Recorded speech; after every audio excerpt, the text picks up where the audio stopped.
We spend a whole lot of time discussing and debating what is love. And we have this argument because we're led to believe that love is translucent, it is evasive, it is idealistic. But that's where I totally disagree. Love is tangible. It is as physical as this jacket. It is as visible as you and I. And the love that I'm talking about is the real kind of love. It is the love that you cannot teach, you cannot fake, nor can you build with the very best of intentions or the finest of tools. It is raw and red. It is thumping and aggressive, yet tender. It is hot to the touch, yet biting cold when out of arm's reach. It is both a blessing and a curse, a miracle and a massacre of your common sensibilities. Now bear in mind, this kind of love does not happen when your loneliness wants it to. It happens when your heart needs it to, even if that's when you least expect or want it. So back to the original question. What is love, you ask? Love is that smile that spreads across your face even when you just think about it for a millisecond. It is that tingling feeling in your toes, that sink in your stomach, that twitch in your lip, the wobble in your knees, the sweat dripping from your hands. It's that tilt of your chin.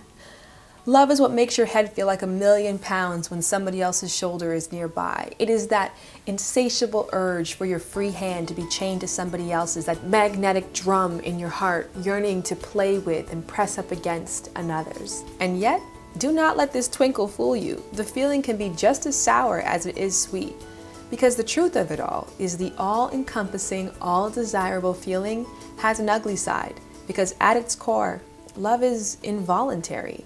It is chemical reactions in your brain that manifest in your being, rendering you just as helpless as any other intrusion would. And the worst part of all is that love can be many things. It can be unrequited, unreasonable, undeserving, unethical, but that doesn't for a second mean it will be any less powerful. Love is transformative. It is this dreadfully vulnerable knowledge that you can absolutely lose yourself in somebody else, even though you were once firmly on your own way. Love is sacrifice. Furthermore, it is the will to do so beyond reason. If there ever was a litmus test on the world's greatest feeling, sacrifice should be the scale of measure. What wouldn't you do? What couldn't you change? What hurdle could you not overcome if you knew the world's greatest, most fulfilling, godly feeling was on the other side? And the answer, of course, should be next to nothing.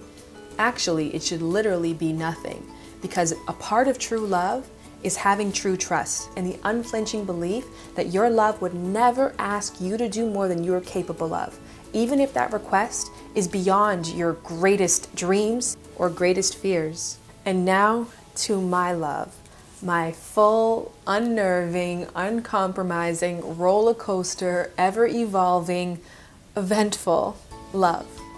You are lost in the depths of my heart, tangled in the root of all my desires, and buried at the feet of my being. So much a part of who I am that I could never cut you loose without abandoning myself in the process. Simply put, my love for you is a weed, a vibrant dandelion in the most unlikely earth, with roots too deep to pull and seeds too wild to confine. I love you, the real kind. The tip of the clitoris is similar to the head of the penis, except for the fact that it has double the nerve endings. Our sensuality is a wonderful, integral part of being a woman. It is not some dirty secret you should shove under your bed and hope that nobody ever sees or finds out about.